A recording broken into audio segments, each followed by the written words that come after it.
Hello friends, स्वागत है आपका अडानिया एजुकेशन एकेडमी के इस यूट्यूब चैनल पर। हम जो हैं 12th क्लास बायोलॉजी जो कि एनसीईआरटी हमारी चल रही है और एनसीईआरटी की 12th बायोलॉजी के अंदर हमने 5th चैप्टर को कब का स्टार्ट कर दिया है और कुछ दिनों के अंदर वो ख़त्म भी हो जाएगा। और इसका नाम है क्या? वंशागति एवं विविधता के सिद्धांत। ठीक है, लास्ट क्लास के अंदर हमने टी.एच. मॉर्गन का प्रयोग पढ़ा था। टी.एच. मॉर्गन ने अपना प्रयोग किसके ऊपर किया था?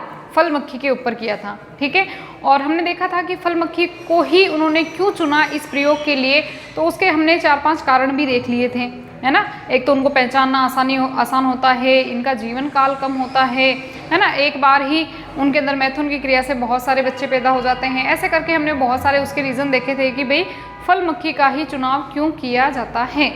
ठीक है, उसके बाद में हमने देखा था कि फल मक्खी को लिया उन्होंने नर और मादा। नर को प्रभावी लक्षणों वाला लिया, मादा को अप्रभावी वाला लक्षणों वाला लिया, फिर उनके बीच में क्रॉस करवाया। F1 पीढ़ी के अंदर तो बिल्कुल ही उल्टा हो गया। नर जो था, जो कि पहले जो है वो प्रभावी उसके अंदर लक्षण थे, वो अप्रभावी हो गया, और मादा के अंदर जो पहले अप्रभावी लक्षण थे वो प्रभावी आ गए उसके अंदर लक्षण। ठीक है ना, तो हमने इस प्रकार से उनका प्रयोग पढ़ लिया था, कंप्लीट हो गया था। उसके बाद में मैंने आपको एक तरह से होमवर्क दिया था कि उसके जो एक दूसरा जो प्रयोग था, उन्होंने टोटल 2 प्रयोग किए थे, है ना। तो पहला प्रयोग हमने पढ़ लिया था और दूसरा प्रयोग जो कि मैंने ये आपको बताया था कि उसमें जो बॉडी कलर है उसकी जगह पे आपको क्या लिखना था? पंखों का आकार छोटा है या बड़ा। तो आकार बड़ा है तो M+ से शो करना था और आकार छोटा है तो M से, यानी प्लस माइनस कुछ भी नहीं लगाना था।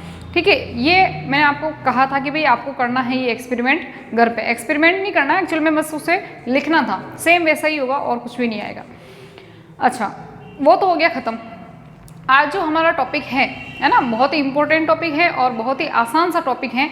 उसका नाम क्या है? मानव में, या सॉरी मानव में नहीं कहूँगी मैं, यूँ कहूँगी लिंग निर्धारण। मानव में भी पढ़ेंगे और बहुत सारे जीवों में भी हम लिंग निर्धारण को पढ़ने वाले हैं। तो हम हेडिंग क्या लगा देंगे? लिंग निर्धारण। ठीक है, लिंग निर्धारण या सेक्स डिटर्मिनेशन। लिंग निर्धारण या सेक्स डिटर्मिनेशन। अब लिंग निर्धारण किसे कहते हैं? पहली चीज़ तो ये, लिंग निर्धारण का मतलब क्या होता है? देखो, जब आपको पता है कि अगर हम बात करें, मनुष्य की बात कर लेते हैं। चलो, मनुष्य के अंदर अगर मान लो कि बच्चा पैदा होने वाला है, तो बच्चा पैदा होगा कैसे, या बच्चे का डेवलपमेंट कैसे होगा, या शुरुआत में बच्चे का निर्माण की प्रक्रिया शुरू कहाँ से होती है?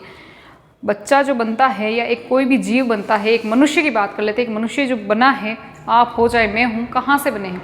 एक छोटी सी कोशिका से बने हैं, है ना। किससे बने हैं? एक छोटी सी कोशिका से बने हैं, और उस कोशिका का नाम क्या है? युग्मनज। लेकिन वो युग्मनज किससे बना है?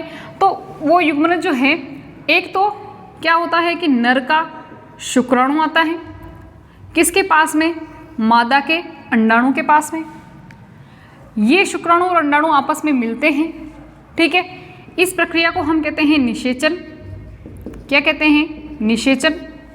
और निषेचन की वजह से एक कोशिका बनती है जिसका कि नाम है युग्मनज। ये एक ही कोशिका होती है ना, युग्मनज कहते हैं इसमें। और इसी युग्मनज में आगे जाकर कोशिकाओं का विभाजन होता जाता है।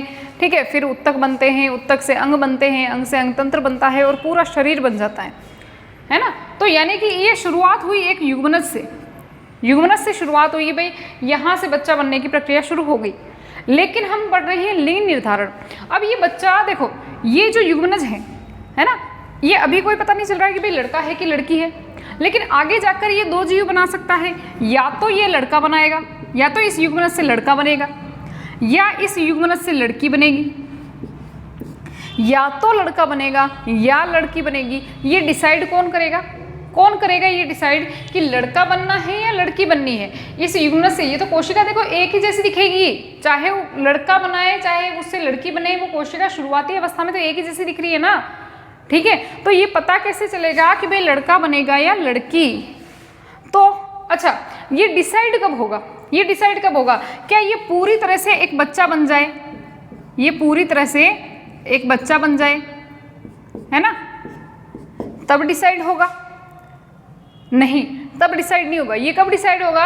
जब शुक्राणु और अंडाणु आपस में मिलेंगे, ये तभी डिसाइड हो जाएगा कि लड़का बनेगा या लड़की पैदा होगी। ठीक है, यानी कि जीवन की शुरुआती अवस्था के अंदर, जीवन जब स्टार्ट हुआ नहीं इस बच्चे का, उसकी शुरुआती अवस्था के अंदर ही लिंग का निर्धारण हो गया। लिंग निर्धारण का मतलब क्या है कि भाई जो बच्चा पैदा होने वाला है वो लड़की है या लड़का है ना, लिंग का निर्धारण हो गया। इसी को अपन क्या कहते हैं, लिंग निर्धारण कहते हैं। यानी कि मादा बनेगी या नर बनेगा, इस चीज का निर्धारण होना ही क्या कहलाता है, लिंग निर्धारण कहलाता है। ठीक है, लड़का पैदा होगा या लड़की पैदा होगी, इस चीज का निर्धारण होना ही क्या कहलाता है, लिंग निर्धारण कहलाता है। क्लियर है? अब देखो,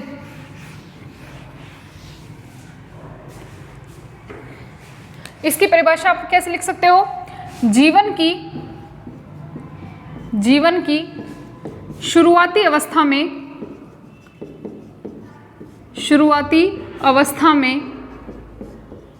जीव में विभिन्न परिवर्धन,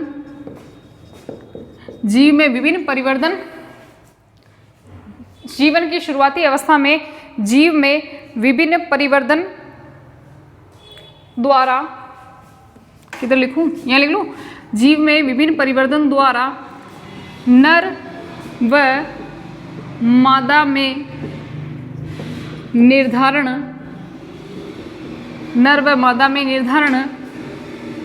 लिंग निर्धारण कहलाता है। लिंग निर्धारण कहलाता है। ठीक है, जीवन की शुरुआती अवस्था में ही पता चल जाएगा कि नर बनेगा या मादा, यानी कि जो बच्चा पैदा हो रहा है वो लड़की होगी कि लड़का होगा। ठीक है, तो इसी को अपन कहते हैं लिंग निर्धारण। पर ये लिंग निर्धारण करता कौन है, कौन करता है? क्या मम्मी डिसाइड करेगी कि भाई नहीं मेरे को बेटे चाहिए या बेटा चाहिए, या पापा डिसाइड करेंगे कि नहीं मुझे तो बेटा चाहिए, चलो ठीक है मैं बेटा पैदा कर देता हूँ, या बेटी पैदा करवानी है? तो ये डिसाइड कौन करता है? ये डिसाइड करते हैं गुणसूत्र। कौन करते हैं?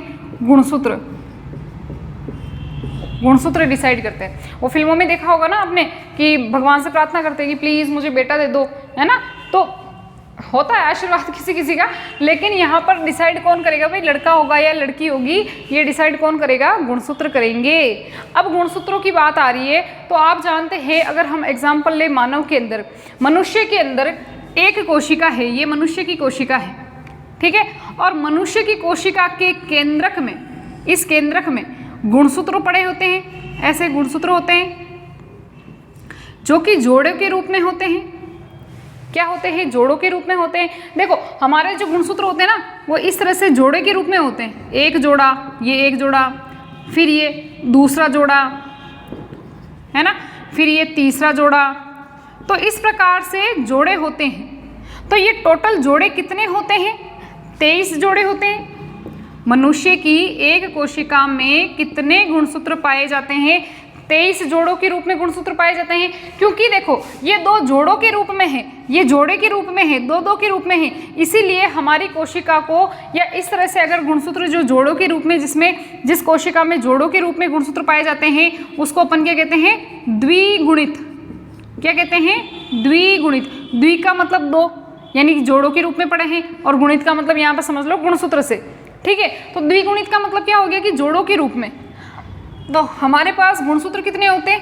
23 जोड़े होते हैं। अगर हम संख्या देखें तो इसकी संख्या कितनी हो जाएगी? 46 गुणसूत्र। कितनी हो जाएगी? 46 गुणसूत्र। ठीक है, 23 जोड़े या फिर 46 गुणसूत्र। ठीक है, और हम ये भी कहते हैं कि जिस कोशिका में 46 गुणसूत्र है उसे तो हम कहेंगे द्विगुणित कोशिका। हम हमारी कोशिका की बात करें, ठीक है, और जिस गुणसूत्र में या जिस कोशिका के अंदर 23 गुणसूत्र है उसे हम क्या कहेंगे? अगुणित कोशिका। क्यों भाई अगुणित? क्यों? क्योंकि फिर बाद में ये 23 जहाँ पर होंगे वो जोड़ों के रूप में नहीं होंगे, वो अकेले रह जाएंगे ऐसे, है ना, ये अकेला, ये दूसरा अकेला, तो वो अकेले अकेले रह जाएंगे, इसलिए हम कहते हैं अगुणित कोशिका। आ गई बात समझ में? तो द्विगुणित अगुणित तो आपको समझ में आ गया होगा। और ये भी आपको पता है कि हमारी प्रत्येक कोशिका के अंदर गुणसूत्रों की संख्या कितनी होती है? 46 होती है, या 23 जोड़े होते हैं। लेकिन आप ये भी जानते हो कि जो अंडाणु होता है ना, ये अंडाणु है, मान लो ये फीमेल के अंदर बनेगा, यानी कि मादा के अंदर बनेगा, और ये शुक्राणु है, ये शुक्राणु है। हालांकि ऐसा शुक्राणु होता नहीं है, मैंने संरचना पढ़ाई हुई है पहले, बट अभी बता रही हूँ रफली, है ना। ये शुक्राणु है, तो इन दोनों के अंदर जो गुणसूत्रों की संख्या होगी वो कितनी होती है, आधी आधी होती है। इसके अंदर भी 23 और इसके अंदर भी 23, क्योंकि इन दोनों को आगे जाकर क्या करना है, मिलना है, और मिलना है तो फिर एक नई संरचना बनेगी जिसे अपन युग्मनज कहते हैं, अभी भी बताया। तो इसके अंदर टोटल गुणसूत्र फिर 23 और 23 मिलाकर कितने हो जाएंगे, 46 गुणसूत्र हो जाएंगे, 46 गुणसूत्र हो जाएंगे ना। इसीलिए इनके अंदर आधे आधे गुणसूत्र होते हैं, है ना। खैर ये बात तो अपन पहले भी बहुत पहले कर चुके हैं और बहुत बार कर चुके हैं, लेकिन हमें क्या पढ़ना है भाई, लिंग निर्धारण जो है वो कर कौन रहा है, लिंग निर्धारण कौन करेगा, ये डिसाइड कौन करेगा कि लड़का पैदा होगा कि लड़की पैदा होगी। तो यहाँ तक आपको समझ में आ गया होगा कि भाई हमारे अंदर, हमारी प्रत्येक कोशिका के अंदर 46 गुणसूत्र होते हैं, ठीक है। अब देखो इन 46 में से देखो 46 गुणसूत्र होते हैं, और ये 46 गुणसूत्र जो है इस प्रकार से जोड़े के रूप में होता है, जोड़े के रूप में होते हैं, इसीलिए 23 जोड़े होते हैं, ठीक है।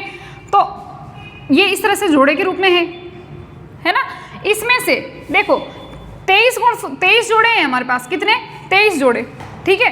23 जोड़े में से 22 जो जोड़े होते हैं, शुरू के 22 जोड़े, 23 जोड़े में से शुरुआत के जो 22 जोड़े होते हैं वो नर और मादा में समान होते हैं, नर और मादा के अंदर क्या होते हैं, समान होते हैं। 23 जोड़े गुणसूत्र के हैं प्रत्येक कोशिका में, नर में भी और मादा में भी, ठीक है।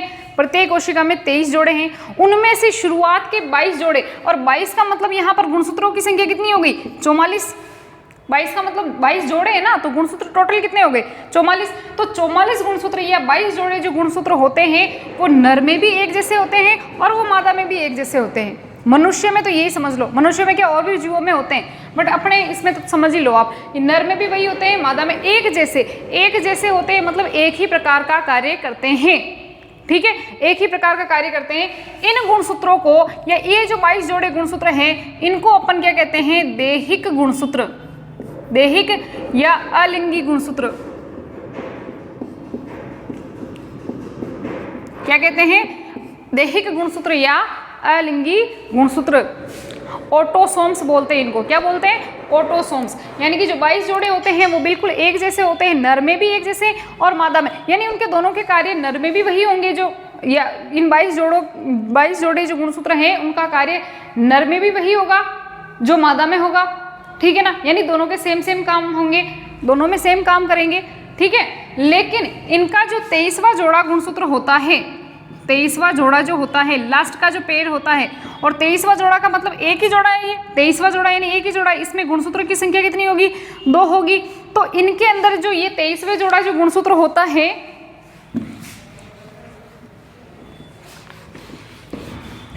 इसको मिटा दूं, 23वां जोड़ा जो गुणसूत्र का होता है वो नर में अलग होता है और मादा में अलग होता है। 23वां जोड़ा जो गुणसूत्र का होता है वो नर में अलग होता है और मादा में अलग होता है। देखो नर के अंदर बात करें, अपने मनुष्य की बात करें तो नर के अंदर जो 23वां जोड़ा जो गुणसूत्र का होता है उसमें एक गुणसूत्र तो होता है X प्रकार का और दूसरा गुणसूत्र होता है Y प्रकार का, ठीक है। एक तो होता है X प्रकार का और दूसरा होता है Y प्रकार का। और मादा की अगर हम बात करें तो मादा के अंदर जो दोनों गुणसूत्र होते हैं वो समान होते हैं, X और X, दोनों ही गुणसूत्र कैसे होते हैं, समान होते हैं। अब हम फिर से अपने टॉपिक पे आ जाते हैं, भाई लिंग निर्धारण जो करना है, यानी कि बच्चा लड़का होगा या लड़की पैदा होगी वो डिसाइड कौन करेगा, तो ये डिसाइड करता है 23वां जोड़ा गुणसूत्र का।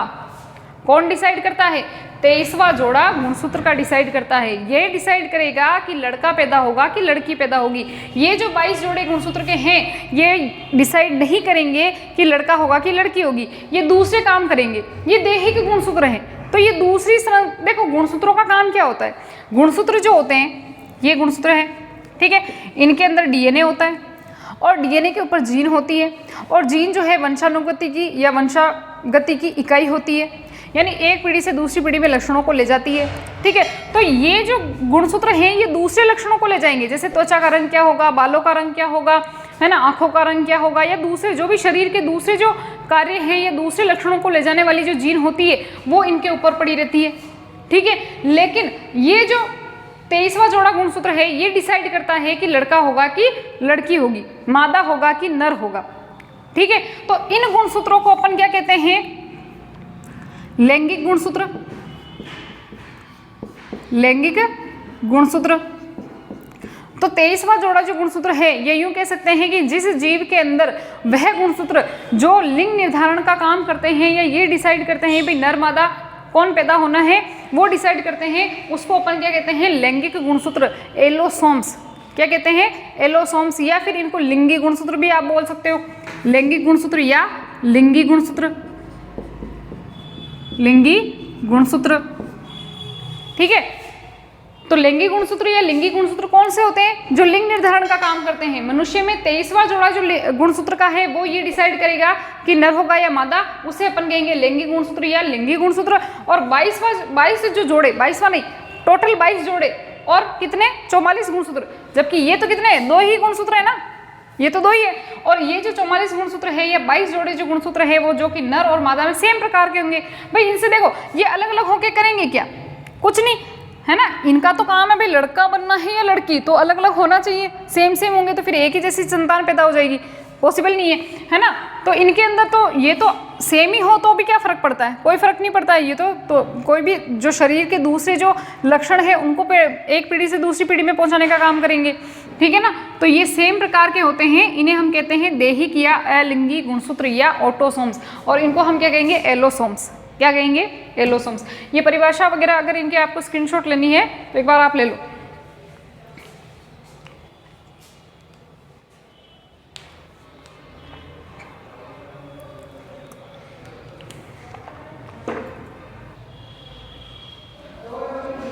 हो गया? मिटा दूं? चलो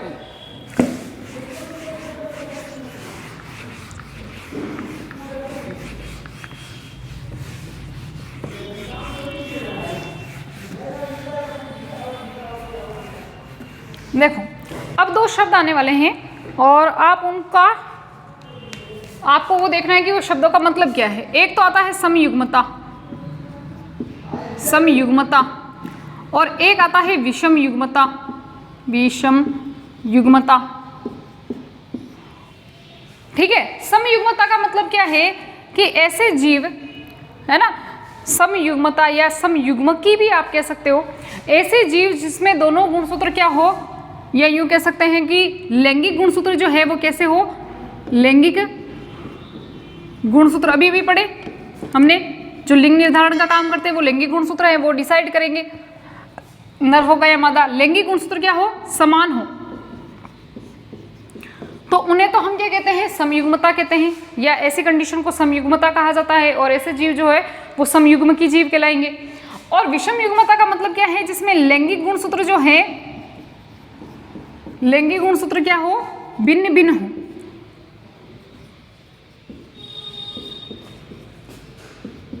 भिन्न भिन्न हो तो वो क्या कहलाएंगे? विषम युग्मकी।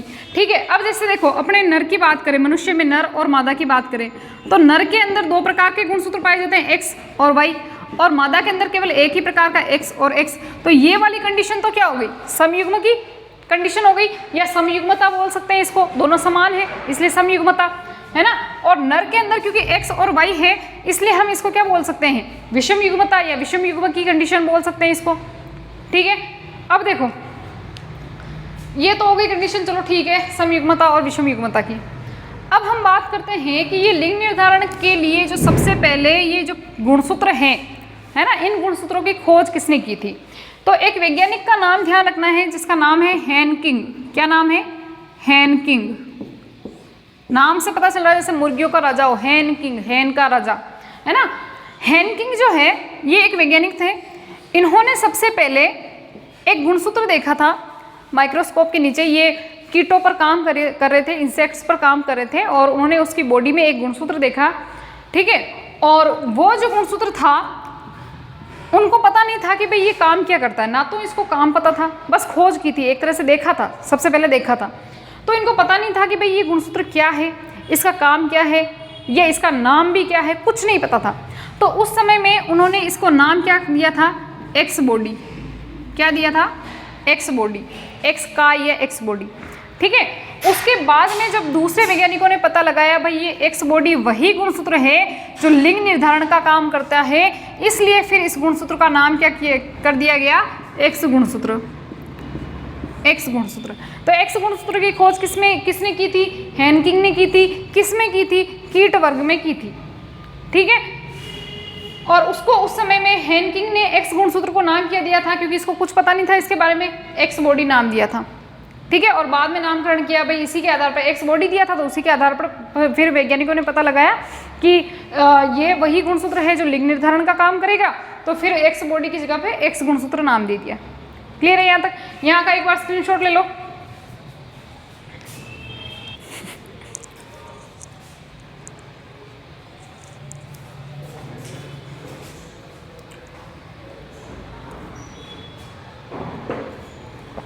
हो गया। चलो अब हम पढ़ेंगे लिंग निर्धारण के प्रकार। लिंग निर्धारण कितने प्रकार का होता है, कौन कौन से जीवों में किस किस प्रकार का लिंग निर्धारण होता है, ये आपके एग्जाम में पूछा जा सकता है और बहुत ही इंपॉर्टेंट है ना। तो हम पढ़ेंगे अब लिंग निर्धारण के प्रकार। अब तो 11 चल रहा है, मार्कर चेंज किया। लिंग निर्धारण के प्रकार, तो उसमें सबसे पहले हम प्रकार पढ़ते हैं। पहला जो प्रकार है वो है XX0 प्रकार।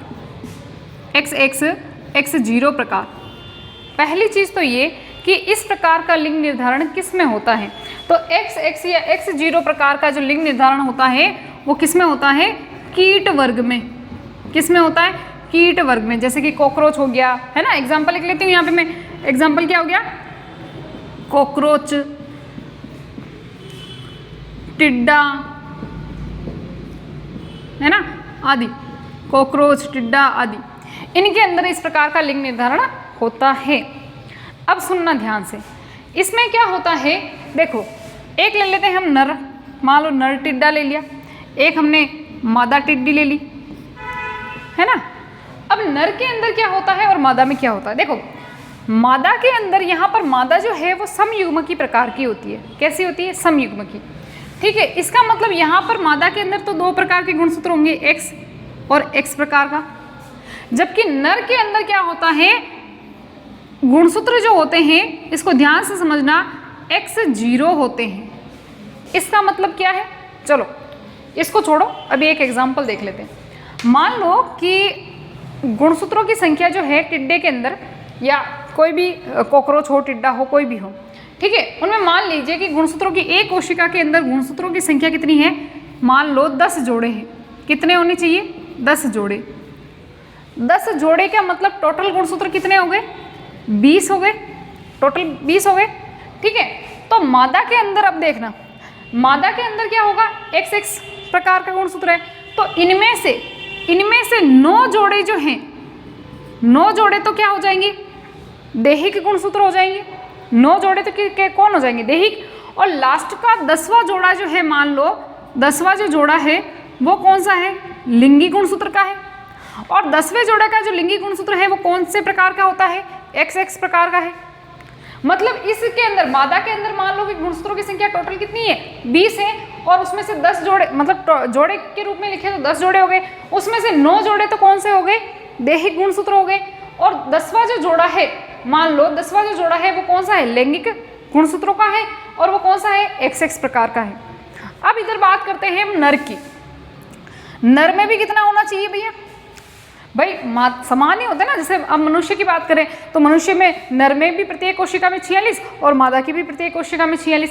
अब इसमें क्या होता है, देखो नर के अंदर मान लो कि उतने होने चाहिए ना, संख्या में कितनी होनी चाहिए, 20। तो मान लो कि 9 जो जोड़े हैं, 9 जो जोड़े हैं वो तो समान प्रकार के हैं, बिल्कुल वैसे ही जैसे कि मादा के अंदर होंगे। 9 जोड़े तो बिल्कुल वैसे ही जैसे कि मादा के प्रकार के, मादा के अंदर होंगे।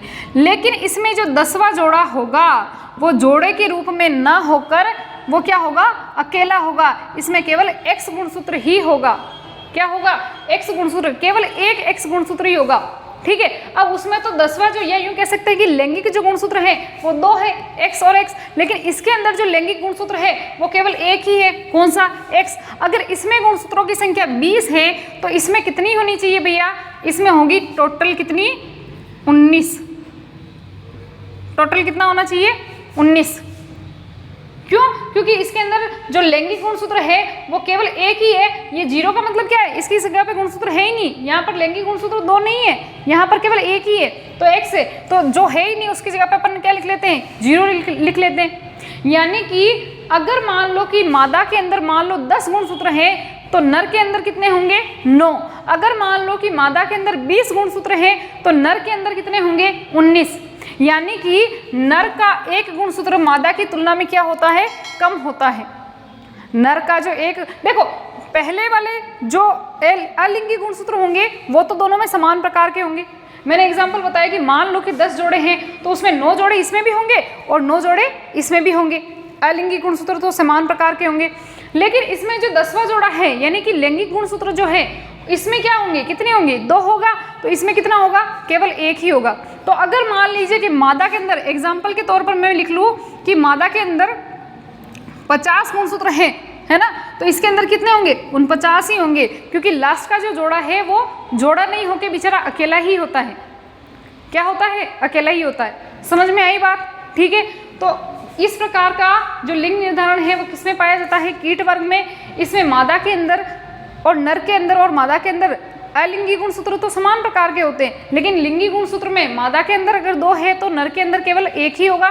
यानी कि नर जो है वो मादा की तुलना में एक गुणसूत्र कम रखता है, ठीक है, एक गुणसूत्र कम रखता है। अब हम इसका देख लेते हैं लिंग निर्धारण कैसे करेंगे। लिंग निर्धारण किस प्रकार से करेंगे, देखो, यानी कि अगर मान लो, चलो एक तरह से और समझा लेती हूँ मैं आपको। मान लीजिए कि नर के अंदर केवल एक ही x प्रकार का गुणसूत्र है, x0, है ना। अब इसके मान लो कि शुक्राणु बनेंगे, तो शुक्राणु के अंदर 2 प्रकार के शुक्राणु बनेंगे, एक ये शुक्राणु, एक ये शुक्राणु, ठीक है। तो नर के अंदर मान लीजिए कि इसमें टोटल होने कितने चाहिए, 10 जोड़े होने चाहिए गुणसूत्र के, 10 जोड़े। फीमेल के अंदर तो 10 जोड़े हैं। तो मादा के अंदर अंडाणु जो बनेंगे ना, मादा के अंदर अंडाणु बनेंगे, ये अंडाणु है, ये भी अंडाणु, ठीक है। तो इसके अंदर कितने आ जाएंगे, 10 गुणसूत्र इसमें आ जाएंगे, ठीक है, और 10 गुणसूत्र इसमें आ जाएंगे, आधे आधे हो जाएंगे ना, 20 है ना टोटल। 10 जोड़े का मतलब क्या होता है, 20 गुणसूत्र। तो 10 गुणसूत्र इसमें, 10 गुणसूत्र इसमें, यानी टोटल हो गए 20, ठीक है। यानी 5 जोड़े इसमें, 5 जोड़े इसके अंदर आ गए।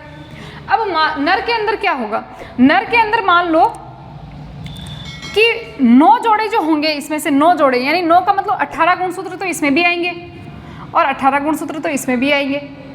अब फिर बाद में ये देखो, एक तो x है, एक है ही नहीं, लैंगिक गुणसूत्र है ही नहीं, तो एक में मान लो x गुणसूत्र आ गया और इसमें कुछ भी नहीं आया।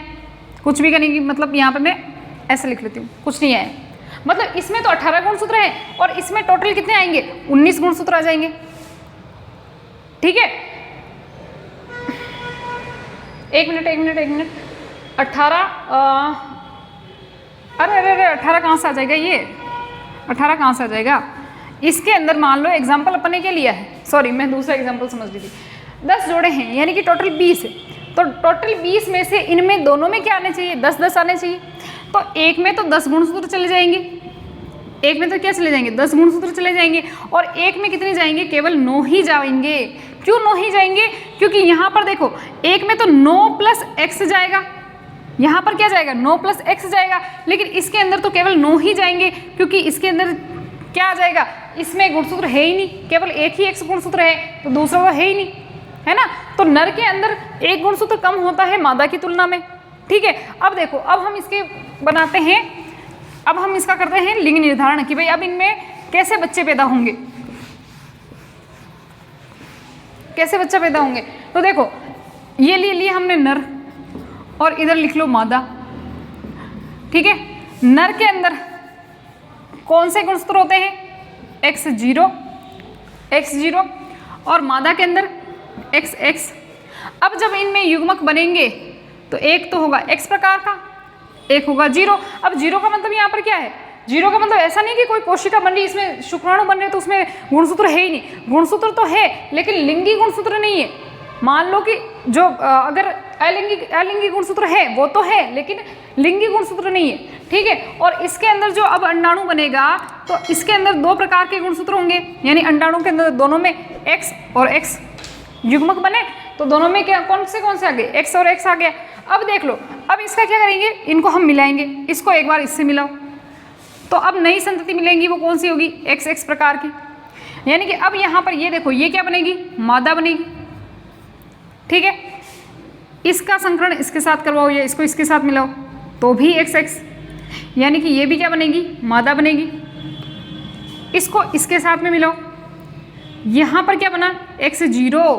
यानी अगर मान लो कि ऐसा अंडाणु जो उस शुक्राणु से बने मिले जिसके अंदर अलिंगी गुणसूत्र तो है लेकिन लिंगी गुणसूत्र नहीं है, लिंगी गुणसूत्र नहीं है, तो उसमें X0 प्रकार का हो जाएगा, वो भी X0 प्रकार का हो जाएगा। और यहाँ पर अब ये क्या बनेगा, नर बनेगा, ठीक है। इसी प्रकार से जब इसको मिलाएंगे तो ये भी क्या होगा, X0 और यहाँ पर ये भी क्या बनेगा, नर बनेगा, ठीक है। यानी कि जब मादा का X गुणसूत्र नर के X से मिलेगा तब तो क्या बनेगी, मादा बनेगी। लेकिन मादा का X गुणसूत्र उस कोशिका से या उस शुक्राणु से मिलेगा जिसमें अलिंगी गुणसूत्र है ही नहीं, यानी कि पहले लिंगी गुणसूत्र तो है लेकिन अलिंगी गुणसूत्र तो है लेकिन लिंगी गुणसूत्र नहीं है, तो उसमें क्या बनेगा, फिर वो नर बनेगा। आगे बात समझ में। तो इस प्रकार का जो XX या X0 प्रकार का जो लिंग निर्धारण है वो किसमें होता है, कीट वर्ग में होता है। और इसका एक बार आप स्क्रीनशॉट ले लो। हाँ, ये यहाँ पर आप लिख सकते हो भाई, ये जनक हैं, ये युग्मक हैं, युग्मक बनाए ना, ये युग्मक हैं और ये क्या हो गई, संतति हो गई। अब आप एक बार इसका स्क्रीनशॉट ले लो।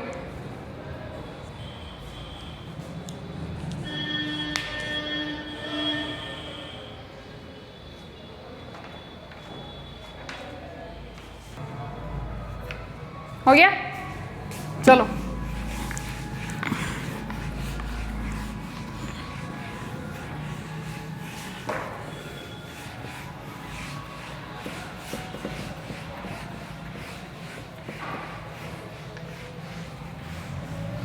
अब नेक्स्ट जो हम पढ़ने वाले हैं वो है दूसरा जो हमारा लिंग निर्धारण है बुक का जो टॉपिक है वो है ZZ प्रकार, ठीक है, ZZ प्रकार।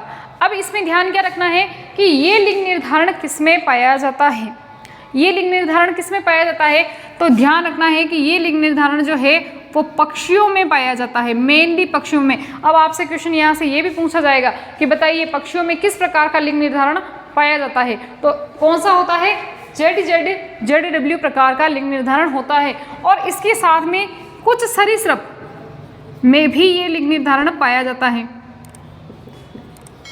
कुछ सरीसृप में भी ये लिंग निर्धारण पाया जाता है। अब देखो यहाँ पर उल्टा है थोड़ा, देखो पहले हम माना लेते हैं नर और इधर लिख लेती हूँ मादा। यहाँ पर क्या होगा कि नर जो होगा उसके अंदर तो समयुग्मता पाई जाएगी और मादा के अंदर क्या पाई जाएगी, विषम युग्मता। मतलब कि नर के अंदर जो है गुणसूत्र जो होंगे वो अलग अलग प्रकार के ना होकर एक ही प्रकार के होंगे। नर के अंदर गुणसूत्र एक ही प्रकार के होंगे जबकि मादा के अंदर जो गुणसूत्र होंगे वो अलग अलग प्रकार के होते हैं। जैसे अपन मेल एंड फीमेल के मनुष्य की बात करें तो नर के अंदर क्या होता है, XY और मादा के अंदर XX, यानी समान प्रकार के, मादा में समान प्रकार के होते हैं, नर में अलग अलग होते हैं। लेकिन यहाँ पर नर के अंदर विषम युग्मता नहीं पाई जाती है, इसमें क्या पाई जाती है, सम युग्मता। तो इसके अंदर जो गुणसूत्र होंगे वो कैसे होंगे, ZZ प्रकार के। कौन से होंगे, ZZ प्रकार के। और यहाँ पर मादा के अंदर विषम युग्मता पाई जाती है तो दो प्रकार के गुणसूत्र बनेंगे, कौन से, ZW, कौन से, ZW। अब जब इसके अंदर युग्मक बनेंगे, ये तो गुणसूत्र हैं, ये तो गुणसूत्र है, अब युग्मक बनेंगे। अब यानी कि इसके अंदर नर के अंदर मान लो शुक्राणु बने तो एक शुक्राणु में भी Z प्रकार का गुणसूत्र जाएगा, दूसरे शुक्राणु में भी Z प्रकार का गुणसूत्र जाएगा। यहाँ पर मादा के अंदर जब अंडाणु बनेंगे, है ना, युग्मक बनेंगे, अंडाणु बनेंगे, तो एक में तो जाएगा Z प्रकार का गुणसूत्र और दूसरे में जाएगा W प्रकार का गुणसूत्र। तो यहाँ पर देखो युग्मक बना लेते हैं, ये ZZ, ये ZW, ठीक है, ये कौन हो गए? जनक। ये कौन हो गए? युग्मक। ठीक है, अब हम इनको मिला देते हैं। तो देखो, जब जेड का क्रॉस या जेड वाला शुक्राणु जो है मादा के जेड से मिलेगा, जब नर का जेड गुणसूत्र मादा के जेड गुणसूत्र से मिलेगा, तो यहाँ पर क्या पैदा होगी? क्या पैदा होगा? यहाँ पर पैदा होगी नहीं, पैदा होगा, क्या होगा? नर। जब नर का जेड गुणसूत्र मादा के डब्ल्यू से मिलेगा, मादा के डब्ल्यू से मिलेगा, तो यहाँ पर क्या पैदा होगा? देखो, जेड डब्ल्यू, और जेड डब्ल्यू किस में पाया जाता है? मादा के अंदर, यानी कि फीमेल होगी पैदा।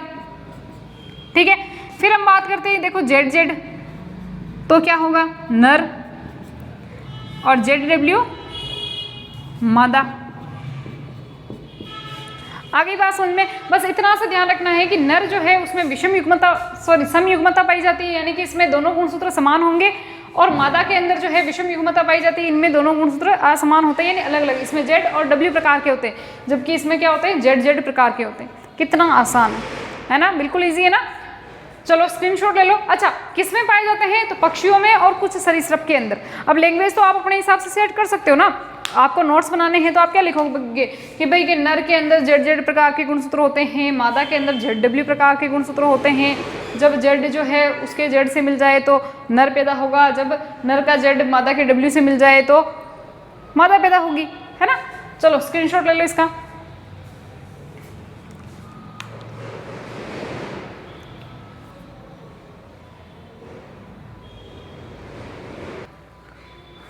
हो गया?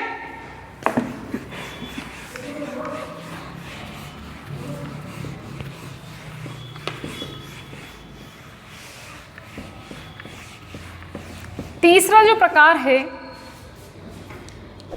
प्रकार है वो है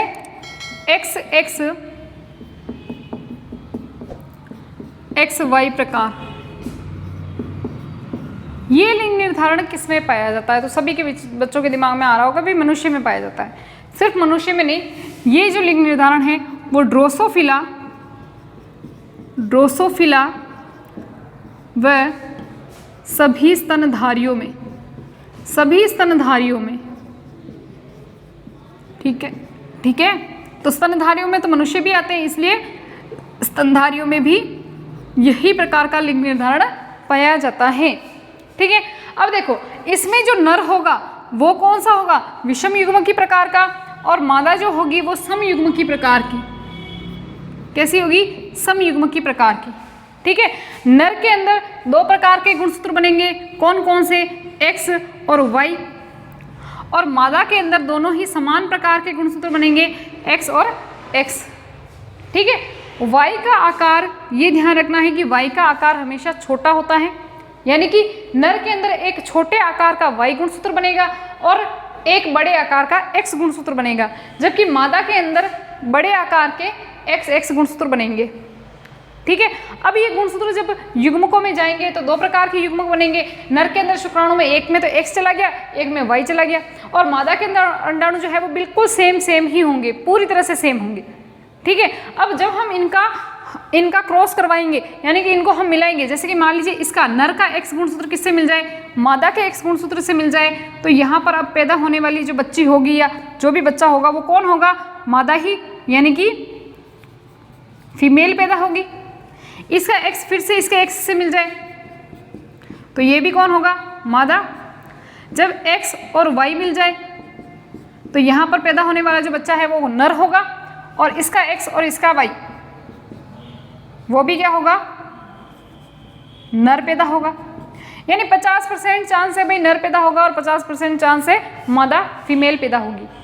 अब यहाँ पर एक चीज़ मैं बताना चाहूँगी कि समाज के अंदर या अपने जहाँ पर हम रह रहे हैं इंडिया के अंदर, वहाँ पे एक बहुत ही बड़ी भ्रांति है कि ऐसी औरतें जिसके मान लीजिए कि 2 लड़कियाँ हो गई, 3 लड़के हो गए, 2 लड़कियाँ 3 लड़कियाँ, ऐसा कुछ मान लो कि जो भी संतानें पैदा हुई है वो लड़कियाँ ही पैदा हुई है, तो उस औरत के साथ में बहुत ही ज़्यादा बदसलूकी की जाती है। मैंने ऐसे बहुत सारे एग्जाम्पल देखे हैं, ठीक है, कि इसके तो लड़कियाँ ही लड़कियाँ पैदा हो रही है, इसको छोड़ दो, है ना। तो उसके परिवार वाले या उसके ससुराल वाले या उसका जो भी पति है, जो भी है, तो वो उसके साथ में एक तरह से बुरा व्यवहार करने लग जाता है कि इसके सिर्फ लड़कियाँ ही लड़कियाँ पैदा हो रही है, इसको छोड़ दो।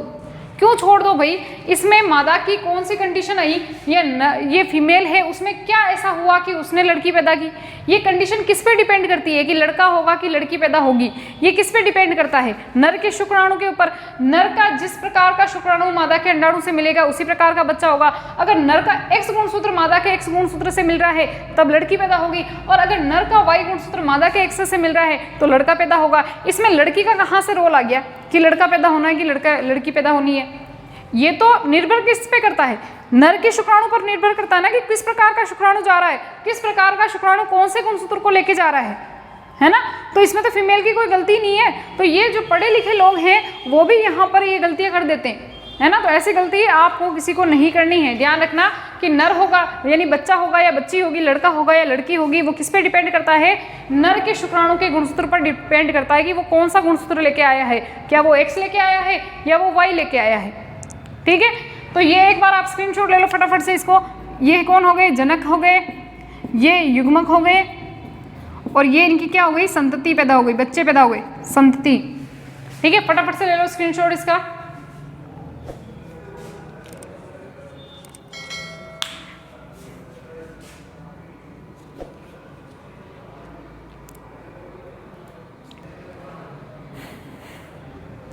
मिटा दूं?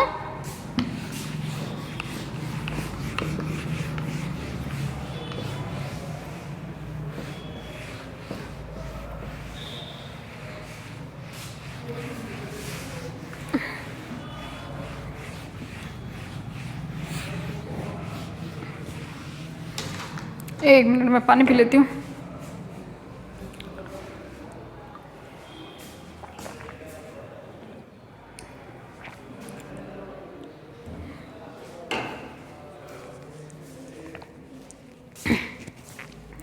नेक्स्ट जो है वो लिंग निर्धारण है अपना अगुणित द्विगुणित द्विगुणित लिंग निर्धारण।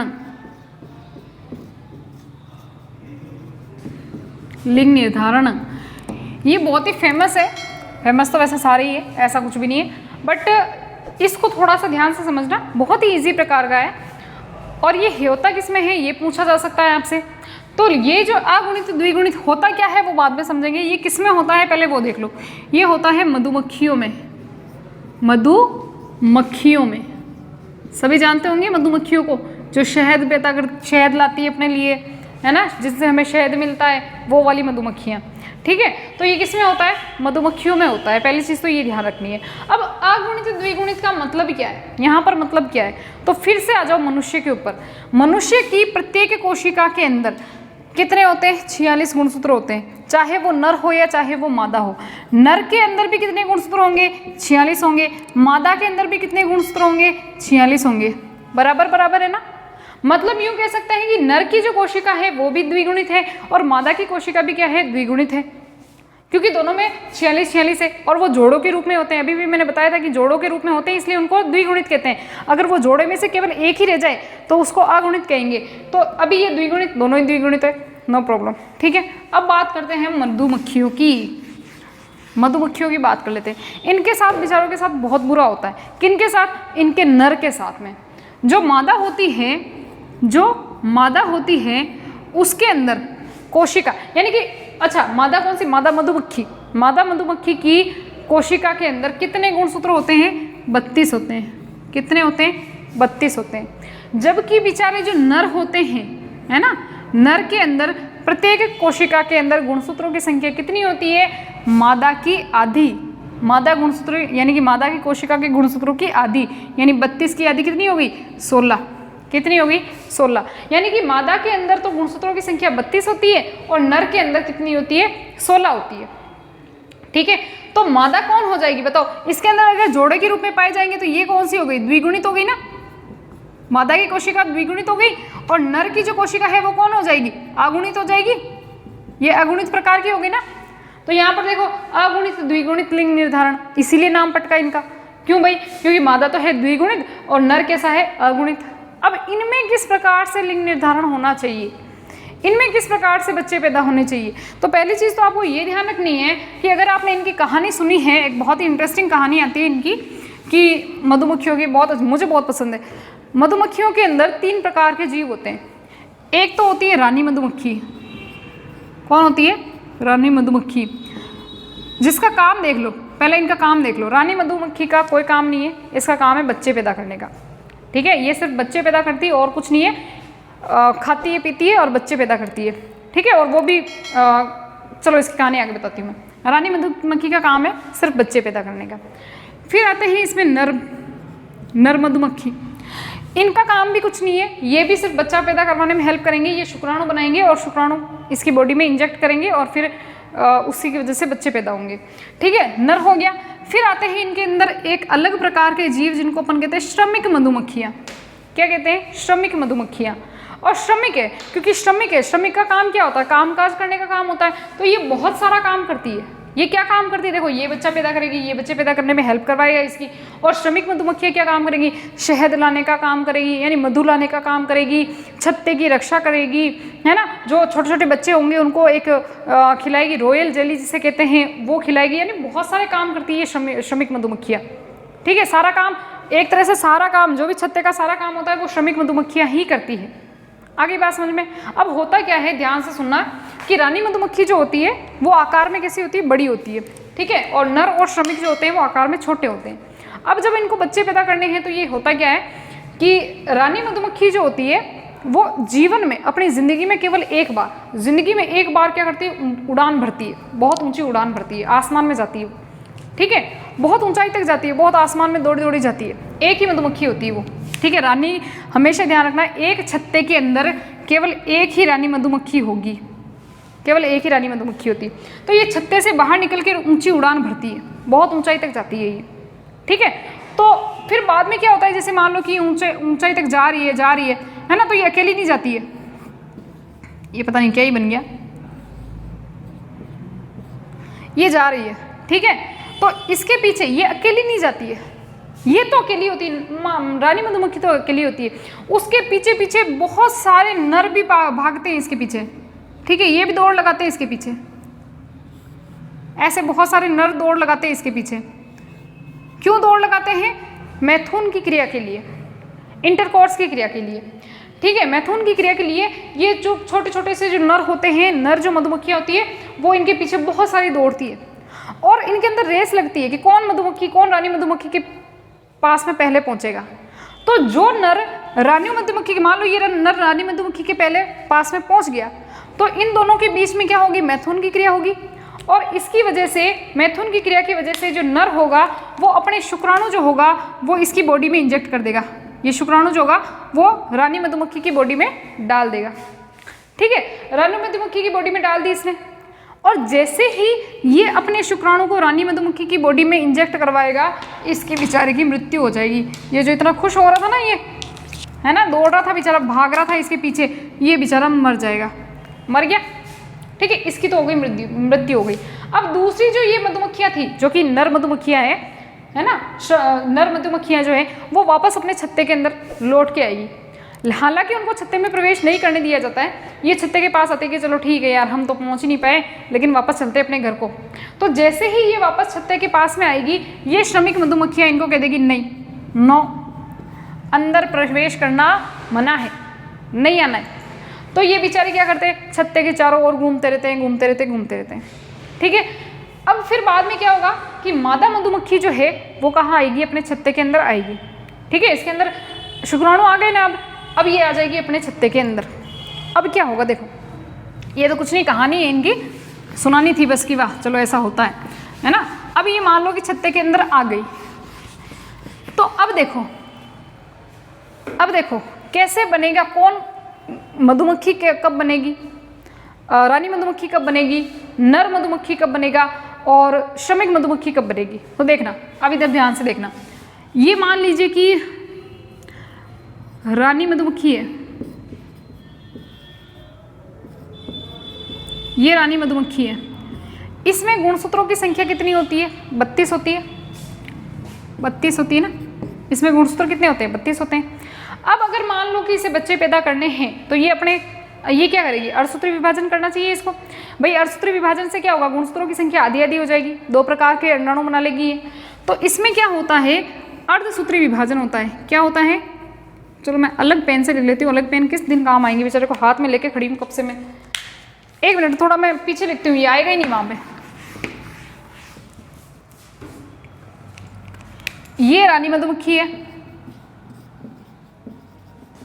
ठीक है। अब इसके शरीर में क्या आ गए, शुक्राणु आ गए, लेकिन शुक्राणु को किससे मिलना पड़ेगा, अंडाणु से। तो ये 2 प्रकार के अंडाणु बनाएगी, और 2 प्रकार के अंडाणु के लिए इसको क्या करना पड़ेगा, अर्धसूत्री विभाजन करना पड़ेगा। ऐसा कुछ भी नहीं है, मतलब इसके अंदर अंडाणु के अंदर अर्धसूत्री विभाजन होता है। अच्छा, इसमें है कितने गुणसूत्र, 32 होते हैं, टोटल 32 होते हैं, ठीक है। तो ये अपने युग्मक बनाएगी, और युग्मक के लिए ये क्या करती है, अर्धसूत्री विभाजन करती है। तो अर्धसूत्री विभाजन से इसके अंदर 2 प्रकार के अंडाणु बनेंगे, ठीक है, या 2 प्रकार की कोशिकाएं बनेगी। तो यहाँ पर अर्धसूत्री विभाजन से एक में आ जाएंगे 16 गुणसूत्र, दूसरे में आ जाएंगे 16 गुणसूत्र, ठीक है। अब मैं बात करती हूँ नर की, जो नर के जो शुक्राणु बने थे ना, उसकी बात कर लेते हैं। तो देखो नर के अंदर कितने होते हैं, बेचारे के अंदर पहले से ही 16 है, पहले से ही नर की कोशिका में पहले से ही गुणसूत्रों की संख्या कितनी है, 16 है। अगर 16 ही गुणसूत्रों की संख्या में से आप और अर्धसूत्री विभाजन कर लो, और अर्धसूत्री विभाजन, तो कितने रह जाएंगे बेचारे, 8 रह जाएंगे, पॉसिबल नहीं है, ठीक है ना। अपने को इतने ही रखने, 16 ही रखने, प्रत्येक में युग्मक बनाते समय में अपने को 16 ही रखने। तो अब इसमें क्या होना चाहिए, क्या होना चाहिए बताओ, इसके अंदर क्या होना चाहिए, समसूत्री विभाजन होना चाहिए। तो देखो इसमें तो क्या होता है, अर्धसूत्री विभाजन, इसमें क्या होगा, समसूत्री विभाजन, क्या होगा, समसूत्री विभाजन होगा। तो समसूत्री विभाजन की वजह से इसमें कितने गुणसूत्र बन जाएंगे, थोड़ा आगे लिख लेती हूँ, कितने बन जाएंगे, 16। जो भी शुक्राणु बनेंगे इसमें, प्रत्येक शुक्राणु में गुणसूत्रों की संख्या कितनी होगी, 16 होगी। क्लियर है यहाँ तक, ठीक है। अब होगा क्या, अब देखो, अगर मान लो कि इनका क्या हो जाए, निषेचन हो जाए, शुक्राणु और अंडाणु का क्या हो जाए, निषेचन हो जाए। तो निषेचन जब इसके अंदर हो जाए, अगर इनमें निषेचन की प्रक्रिया, यानी कि मादा का ये जो नर और इसका शुक्राणु और इसका अंडाणु मिल जाए, तो यहाँ पर 2 प्रकार के जीव बनेंगे। क्या बनेगी, वो रानी भी बन सकती है और वो श्रमिक भी बन सकता है, श्रमिक मधुमक्खी भी बन सकती है। वो रानी मधुमक्खी भी बन सकती है और वो श्रमिक मधुमक्खी भी बन सकती है, ठीक है। ऐसा कब होता है वो बताऊंगी मैं आपको। और अगर मान लीजिए कि इसमें देखो, इसमें 2 प्रकार के अंडाणु बने थे ना, 2 प्रकार के, ये 2 प्रकार की कोशिकाएं बनी थी, जिसमें 1 गुणसूत्र, ये 16वां गुणसूत्र है, ठीक है। अब अगर मान लीजिए कि इसमें क्या नहीं हो, निषेचन की प्रक्रिया नहीं हो, मैं पानी भी लेती हूँ 1 मिनट।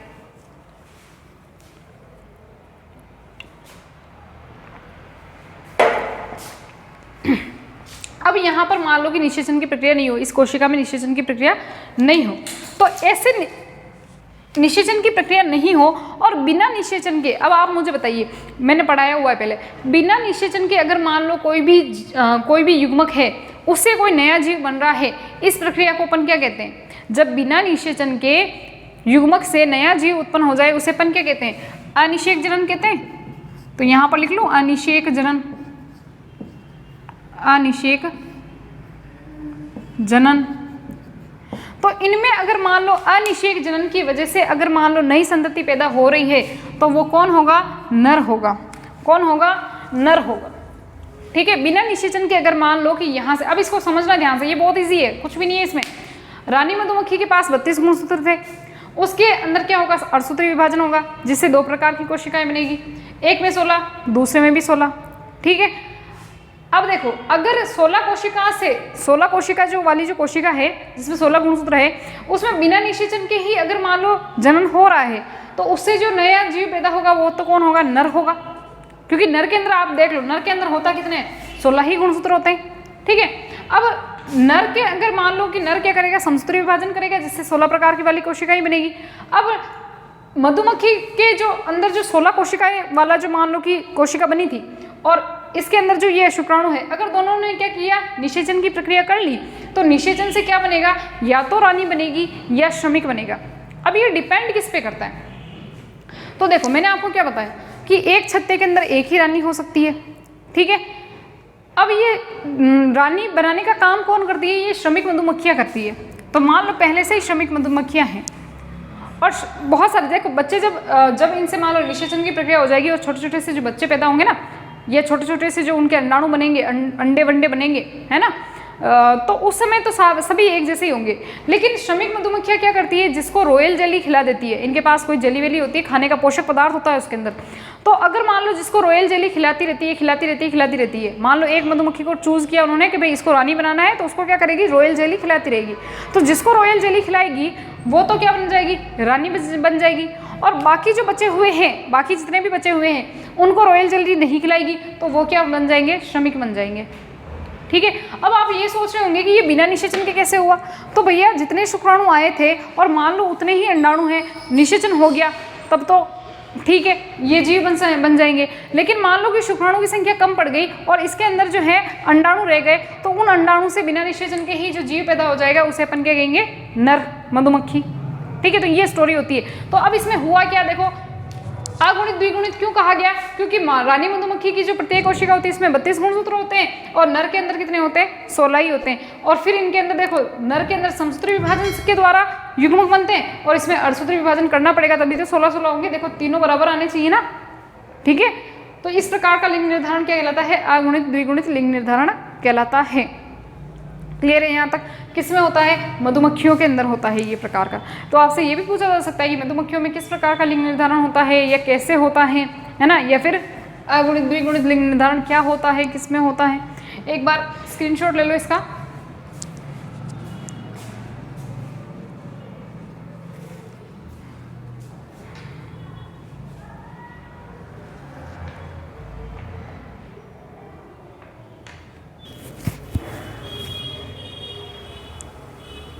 हो गया, चलो भैया आज का जो हमारा टॉपिक था क्या था, लिंग निर्धारण। लिंग निर्धारण पढ़ लिया अपन ने, 4 प्रकार का लिंग निर्धारण पढ़ लिया। कौन कौन सा, पहला अपन ने कौन सा पढ़ा, XX X0 प्रकार का, किसमें होता है, कीटों के अंदर होता है, ठीक है। फिर उसके बाद में अपन ने पढ़ा ZW प्रकार का, वो किसमें होता है, पक्षियों में होता है। उसके बाद में हमने पढ़ा XX और XY प्रकार का, वो किसमें होता है, सभी स्तनधारियों में और ड्रोसोफिला में होता है। और इसके बाद में हमने पढ़ा अगुणित द्विगुणित लिंग निर्धारण, और ये किसमें होता है, मधुमक्खियों के अंदर होता है। और किस प्रकार से होता है ये आपने बना ही दिया होगा, तो ये वाला बना लेना, ये समझ में आ जाएगा। फिर अपनी लैंग्वेज अपने अनुसार सेट कर लेना, और बाकी जो है वो अपने पास नोट्स टेलीग्राम चैनल के ऊपर उपलब्ध हैं, आप वहाँ पर जाइए, डाउनलोड कीजिए, है ना। आपको पहले क्या करना है, टेलीग्राम चैनल को डाउनलोड करना है। प्ले स्टोर पे जाइए, टेलीग्राम चैनल लिखिए, वहाँ से डाउनलोड हो जाएगा, ठीक है। जब आप उसको ओपन करोगे तो उसमें आप सर्च करना अडानिया कोचिंग के नाम से, अडानिया एजुकेशन के नाम से ग्रुप बना हुआ है, या वहाँ पर अपना चैनल बना हुआ है। वहाँ पर जब आप जाओगे तो उसको क्या करोगे, ज्वाइन करोगे, ज्वाइन के ऊपर क्लिक करना है। फिर उसके अंदर आपको मिल जाएंगे सारे के सारे नोट्स, तो उसमें आप बहुत सारे नोट्स डाल रखे हैं उसमें, ठीक है। तो जैसे ही आप उसको ज्वाइन करोगे तो उसमें आप सर्च करना, तो बायोलॉजी के नोट्स आपको मिल जाएंगे, और वहाँ से आप ये नोट्स उतार सकते हो, ठीक है। वहाँ से आप इनके सारे के सारे आपको नोट्स मिल जाएंगे, ठीक है। और फिर भी भाई नहीं, हमसे तो इतनी मेहनत नहीं होती, हम तो आलसी प्रकार के हैं, तो फिर क्या करो, आप खुद ही इसके नोट्स बना सकते हो। जो मैंने बहुत सारी चीज़ें तो मैं बोर्ड पे लिखवा ही देती हूँ, फिर उनको कुछ नहीं है, लैंग्वेज सेट करनी है तो आप कर सकते हो। वरना टेलीग्राम चैनल पर बहुत अच्छे नोट्स पड़े हैं, वहाँ पर जाइए आप बिल्कुल, और वहाँ से आप डाउनलोड कर दीजिए, ठीक है।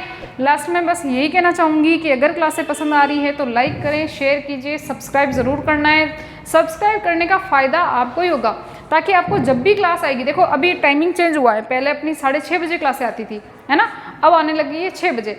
वैसे तो इन्फॉर्मेशन डाल दी गई थी यूट्यूब चैनल के ऊपर भी, अब 6 बजे क्लासें आएगी। लेकिन मान लो कि वो अगर नहीं दिखा हो किसी को, है ना, और कुछ बच्चों ने अगर मान लो वो नहीं पढ़ा हो, वो इन्फॉर्मेशन नहीं पढ़ी हो, है ना, तो फिर अपने को पता कैसे चलेगा, आधे घंटे पहले से ही क्लास आ रही है।